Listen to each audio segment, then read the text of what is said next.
আমার ডাইনে বামে কেউ নাই, আসেন আমার মতন কে আছেন। বিষয়টা হলো খুব সুন্দর করে কথা বলতেছি। গ্রামের বাড়ি আগে যখন আসতাম তখন ডাইনে বামে সামনে পিছনে মামাতো ভাই, খালাতো ভাই, চাচাতো ভাই, আত্মীয় স্বজনরা সবাই থাকতো। কিন্তু এখন এমন একটা বিষয় হয়েছিল, সবাই আছে কেউ মরে নাই, কিন্তু বিষয়টা হয়েছিল যে এখন আত্মীয় স্বজনরা কিন্তু গ্রামের বাড়ি আসলে খানার কোনো অভাব নাই, কেউ পাশে থাকে না। আরে ভাই আশ্চর্য, একটু আনন্দ ভাগাভাগি করার জন্য এত কষ্ট করে ঈদের ভিতরে আসলাম, কিন্তু বিষয়টা হচ্ছিল যে কেউ আনন্দ ভাগাভাগি করার জন্য 5টা মিনিট সময় পর্যন্ত দিতে চায় না। অথচ এই রাস্তাতে যখন হাঁটতাম, খালাতো ভাই, মামাতো ভাই, চাচাতো ভাইরা সবাই কিন্তু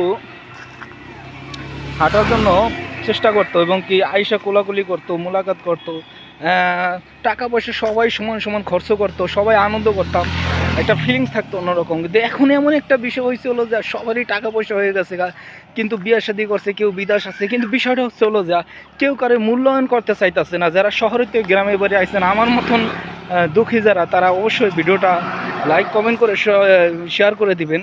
আমার মতন এরকম যদি কেউ থাকেন যে গ্রামের বাড়ি এসে ডাইনে বামে কাউকে দেখতে পাইতেছেন না, যে আত্মীয় স্বজন সবাই আছে কিন্তু কেউ কারো পাশে থাকতে চায় না, কেউ কারো সাথে সময় দিতে চায় না। একটু সময় দিলে কি হয় ভাই, একটা মানুষ শহরেতে গ্রামের বাড়ি আসে, সে কি খাবারের জন্য আসে? শহরে কি খাবারের কোনো অভাব আছে? আসলে খাওয়ার জন্য সে আসে না, একটু আনন্দ ভাগাভাগি করার জন্য আসে। আর সেই আনন্দটাই যদি গ্রামে এসে না পায় ভাই, তাহলে কি খালি রাস্তাঘাটে এরকম একাই হাঁটবো? আচ্ছা যাই হোক, একাই হাঁটতেছে, তাতে কোনো কষ্ট নাই, তাতে কোনো দুঃখ নাই, কেননা জীবন আসলে এরকমই মনে হয়। হায় রে, আফসোস লাগে সবচেয়ে বড় যে পৃথিবীটা কি এরকমই নাকি, একটা সময় কেউ পাশে থাকে না। হ্যাঁ, হায় রে, রাত 3টা বাজে আসলেও দেখতাম সবাই ওর ঘুমা রয়েছে, এখন দেখি কি কেউ পাশে নাই। একাই হাঁটতেছি পাগলের মতন, একাই কথা বলতে আসছি, একাই চলতে আসছি। তো বিষয়টা আসলে এরকম কি আপনাদের মতন হয় কি না, আপনাদের সাথে কি এরকম হইতেছে নাকি না? অনেকদিন পর গ্রামের বাড়ি, বাবার বাড়ি আসছেন, অথবা নানা বাড়ি, দাদা বাড়ি, খালা বাড়ি, চাচি বাড়ি, ফুফু বাড়ি এসে দেখতেছেন যে সব রাস্তাঘাট সেরকমই আছে, কিন্তু মানুষ কিন্তু অনেক পরিবর্তন হয়ে গেছে।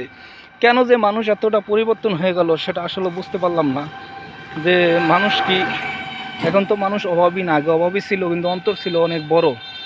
মেহমান আসলে যেভাবে কলিজা কাইটা পর্যন্ত খাইতে দিতে চাইতো, কিন্তু আসলে কি এখন এখন তো সেই দিনগুলি কেমন যে পরিবর্তন হয়ে গেল আমি বুঝতে পারলাম না।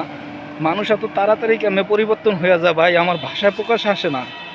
হ্যাঁ, এই কেবল আমি একটা খালাতো ভাইরে ফোন দিলাম যে একটু বাজারে আসতেছি, তুমি একটু আসো, আসতেছি। 1 ঘন্টা বসে আছিলাম কিন্তু সে আসে নাই ভাই, আফসোস লাগে।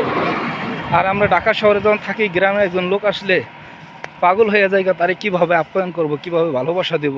আসলে গ্রামের মানুষগুলি এগুলি বুঝতে পারতেছে না। কেন এত পরিবর্তন হলো আপনারা অবশ্যই কমেন্টে জানাবেন।